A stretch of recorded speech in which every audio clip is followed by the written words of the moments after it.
Hi, I'm Johnny. In this video we're going to talk about different rein options.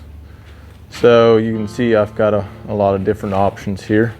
The first one is the rope reins.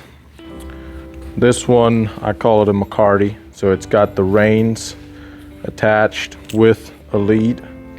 So that's called a McCarty. I use this just about every day on a lot of horses. And I've got the slopper straps here with that. You can also, the option would also be just having the rope reins without the lead. That would also be an option. The reason I like the rope reins is because they have a lot of suppleness to them, yet they've got a lot of signal. They're weighted a little bit more than your split reins, so they're real good for schooling a horse. And then the slopper straps add a little more hinge and weight to the signal as well. And I only use the rope reins on a snaffle bit or on our schooling bridle. I don't want to use the rope reins on a curb bit. It's good to have a lot of weight or some weight on your reins, in your reins. It's for the signaling part. That way I'm not pulling on that horse, on that bit. I'm more focused on the signal. So if you watch this rein, you can see how that signals, and that horse feels that signal before the rein even gets taut. So with the leather rein, you're more likely to get the rein taut until the horse gets a signal in the mouthpiece. So I like the weighted reins for a little more signal to signal the horse.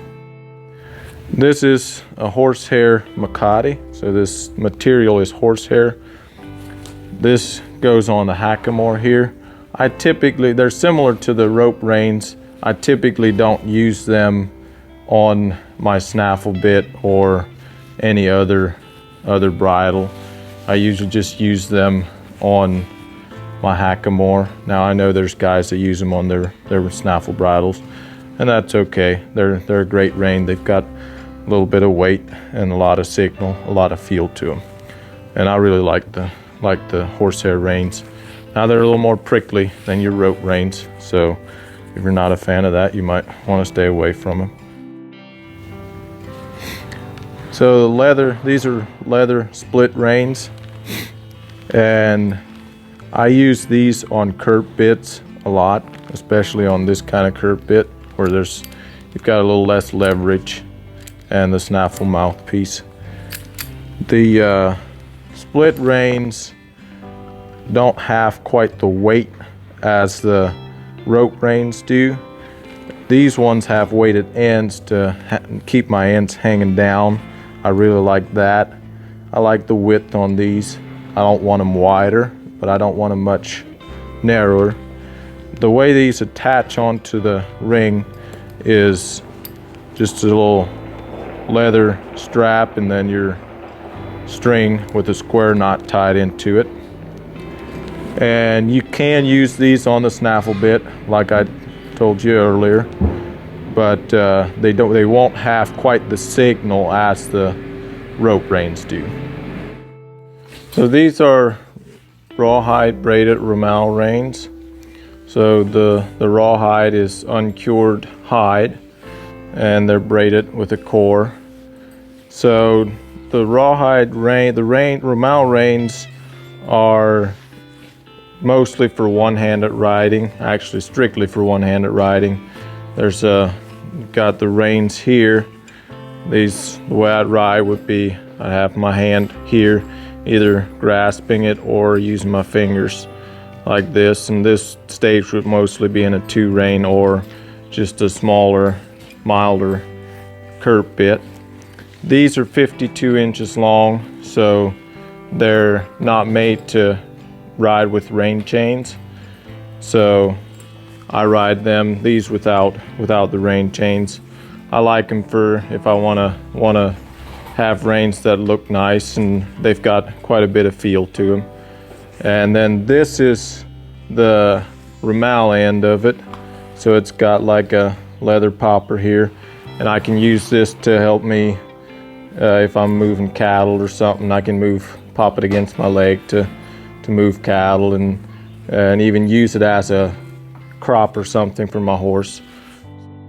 So the Reins, the rawhide Reins, have this rawhide connector with a button, and I don't typically use that. I usually use a leather connector because the rawhide won't break if the reins get caught up.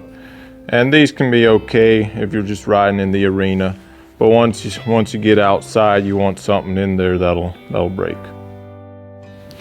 So these are leather Reins. They're cut and then stitched together.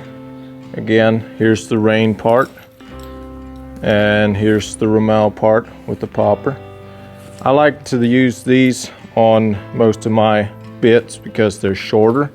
They're only like 42 inches, so I can ride them with my rein chains. And I really like to ride with the rein chains. Those give me a little extra signal. And I like to do just my general ranch work, cattle work. And you can also use them in the arena. They're great for that. And but these reins, the leather reins don't have quite as much feel as the rawhide reins would. So, but I really like the shortness of these. I don't really have anything else other than these for the shortness to ride with the rein chains. So I like these. These Reins attach to the rein chains with this little latigo leather attacher. I like to use the latigo leather because if I'm riding outside and I were to get my reins hung up somewhere on a fence post or whatever, that leather would pop, break, and that'd be the only thing that would break, rather than having my bit turn in the horse's mouth and hurt my horse. I hope you've enjoyed this video, and we want to do some more videos on each style of rein and go in depth a little bit more, how they work, what they are, the length of the reins, the diameter of the reins. So if you have any questions, comment or email us, and thanks for watching.